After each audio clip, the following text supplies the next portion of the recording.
Tidak ada satupun orang di desa kami yang menyadari bahwa ketakutan bisa berubah menjadi senjata paling kejam.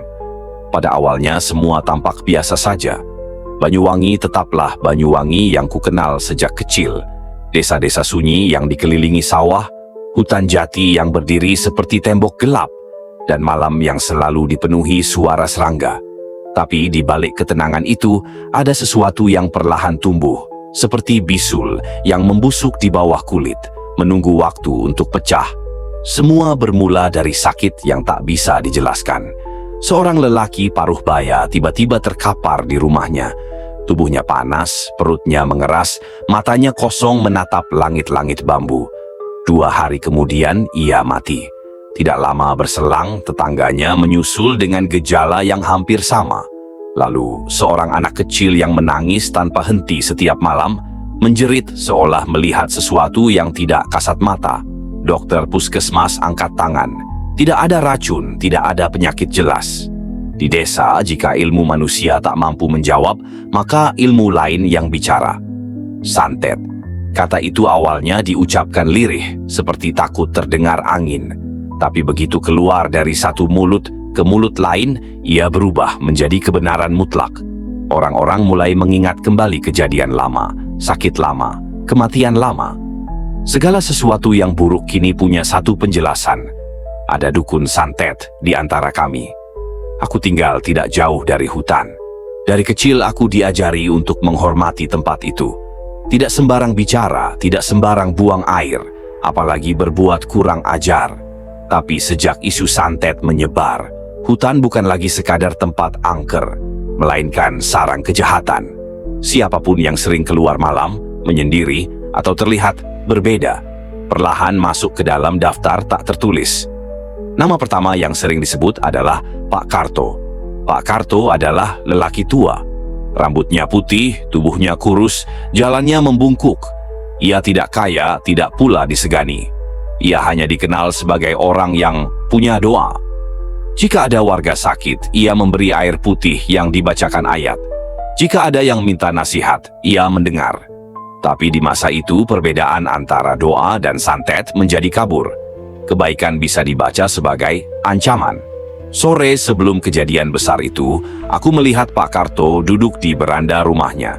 Ia memandang jalan dengan tatapan kosong, seolah tahu sesuatu yang tidak diketahui orang lain. Saat mata kami bertemu, ia tersenyum tipis, senyum yang entah kenapa membuat dadaku sesak. Malamnya, suara kentongan memecah tidurku. Bukan bunyi ronda biasa. Pukulannya tidak teratur, cepat, dan penuh kepanikan. Disusul teriakan-teriakan dari kejauhan. Aku bangkit dan mengintip dari celah jendela. Jalan desa dipenuhi obor. Api bergerak seperti barisan makhluk hidup. Orang-orang keluar dari rumah masing-masing. Sebagian ikut bergabung, sebagian hanya mengintip dengan wajah pucat. Dukun santet! Tangkap dukun santet! Suara itu menggema, menghantam dinding rumah, menembus dadaku. Aku melihat rombongan itu berhenti di depan rumah Pak Karto. Pintu bambu didobrak. Teriakan istrinya memecah malam. Aku ingin berteriak, ingin menghentikan mereka, tapi kakiku tak bisa bergerak. Pak Karto diseret keluar. Tubuh tuanya dipukul bertubi-tubi. Parang tidak langsung digunakan, seolah mereka ingin memastikan rasa sakitnya cukup lama. Darah mengalir, menetes di tanah. Aku melihat wajah orang-orang yang memukulnya. Mereka adalah tetanggaku. Orang yang dulu menyapaku dengan ramah. Malam itu mata mereka kosong, seperti tidak ada lagi manusia di baliknya. Pak Karto tidak melawan. Mulutnya bergerak pelan seperti berdoa. Tapi tiba-tiba, dari tenggorokannya keluar suara berat. Bukan jeritan, bukan rintihan. Suara itu seperti datang dari dalam tanah. Beberapa orang mundur ketakutan. Ilmunya keluar, teriak seseorang. Kalimat itu seperti bensin yang disiramkan ke api. Amarah memuncak. Tubuh Pak Karto diseret ke tepi hutan. Ia sudah setengah mati ketika bensin disiramkan ke tubuhnya. Api dinyalakan. Nyala obor menyatu dengan api yang membakar tubuh manusia. Bau daging terbakar membuatku muntah. Tapi yang membuatku hampir pingsan adalah apa yang kulihat di balik api. Bayangan hitam, tinggi, berdiri tegak di antara pepohonan. Tidak terbakar, tidak bergerak, hanya menatap. Saat api mulai padam, bayangan itu perlahan menghilang ke dalam hutan. Malam itu, satu nyawa melayang. Tapi bukan itu akhirnya. Itu justru awal. Keesokan paginya, desa kami sunyi. Tidak ada yang membicarakan kejadian semalam dengan suara keras. Seolah ada kesepakatan tak tertulis untuk menganggap semuanya benar. Pak Karto disebut telah mengakui perbuatannya sebelum mati. Tidak ada yang tahu siapa yang pertama kali menyebarkan cerita itu, tapi semua mempercayainya. Dan setelah darah pertama tumpah, darah berikutnya terasa lebih mudah. Setiap hari ada saja orang sakit. Setiap ada yang sakit, nama baru muncul. Tuduhan bergulir tanpa bisa dihentikan. Tidak perlu bukti, cukup satu orang menunjuk, yang lain mengikuti. Malam-malam berikutnya menjadi neraka. Kentongan berbunyi hampir setiap hari. Rumah-rumah didatangi. Ada yang dipukuli sampai mati, ada yang hilang dan ditemukan di sungai, ada yang dibakar seperti Pak Karto. Yang paling menyakitkan, banyak dari mereka bukan dukun. Mereka hanya orang tua, janda, atau orang pendiam. Tapi siapa yang peduli pada kebenaran ketika ketakutan sudah berubah menjadi amarah massal? Sejak pembantaian pertama, kejadian aneh mulai muncul. Anak-anak menangis histeris di tengah malam, menunjuk sudut rumah sambil menyebut nama orang yang sudah mati. Anjing melolong tanpa sebab. Di tempat Pak Karto dibakar, tanah selalu hangus, meski hujan turun berhari-hari. Aku mulai sulit tidur. Aku melihat api dan bayangan hitam itu.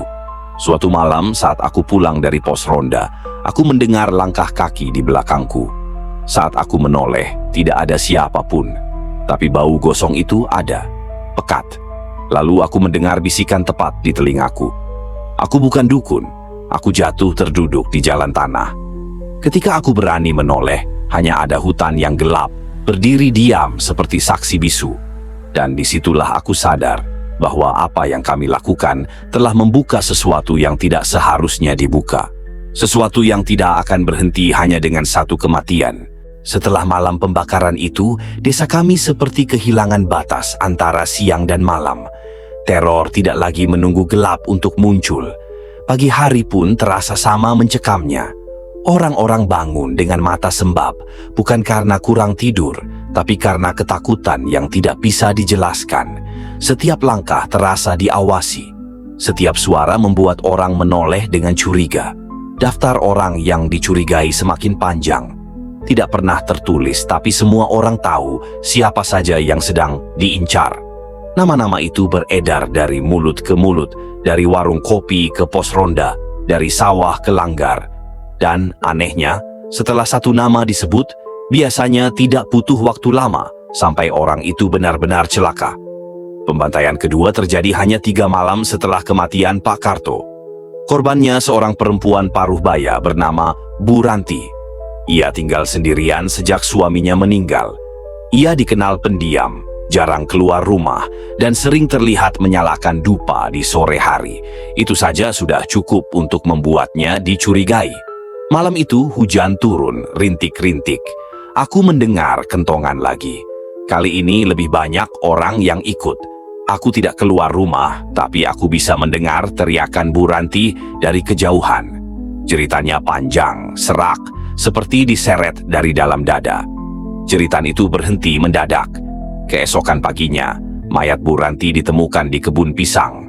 Tubuhnya penuh luka, lehernya patah. Tapi yang membuat orang-orang bergidik adalah matanya. Terbuka lebar, dan dari mulutnya keluar tanah, seperti orang yang dipaksa memakan bumi. Sejak saat itu, kejadian-kejadian aneh semakin sering. Orang-orang yang ikut memukul atau membakar mulai mengalami gangguan. Seorang pria bernama Tarmo, yang paling keras berteriak saat pembantaian Pak Karto, tiba-tiba jatuh sakit. Ia mengigau setiap malam, berteriak-teriak minta ampun. Ia mengaku didatangi kakek terbakar yang berdiri di sudut kamarnya, meneteskan api dari tubuhnya.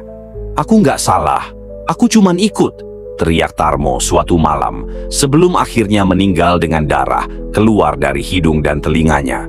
Namun, kematiannya tidak menghentikan apapun. Justru El menambah keyakinan sebagian warga bahwa santet memang nyata dan masih berkeliaran. Logika sudah lama mati. Yang hidup hanya rasa takut dan keinginan untuk membunuh sebelum dibunuh.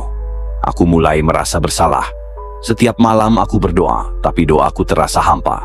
Aku tidak ikut memukul siapapun, tapi aku juga tidak menghentikan apapun. Dan mungkin itu dosaku. Suatu malam, aku bermimpi berada di hutan. Api menyala di mana-mana. Orang-orang berjalan tanpa wajah. Di tengahnya berdiri Pak Karto dan Bu Ranti. Tubuh mereka hangus, tapi mata mereka penuh kesedihan, bukan amarah. Pak Karto menatapku dan berkata, "Diam itu juga membunuh." Aku terbangun dengan tubuh basah oleh keringat. Bau gosong memenuhi kamar. Di sudut ruangan, aku melihat bekas telapak kaki hitam di lantai tanah. Aku berlari keluar rumah dan tidak kembali sampai pagi. Pembantaian terus berlanjut.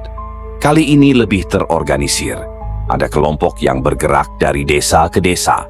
Mereka datang malam hari, membawa daftar nama. Tidak ada yang tahu siapa yang membuat daftar itu. Orang-orang menyebut mereka ninja karena mereka berpakaian hitam dan bergerak cepat.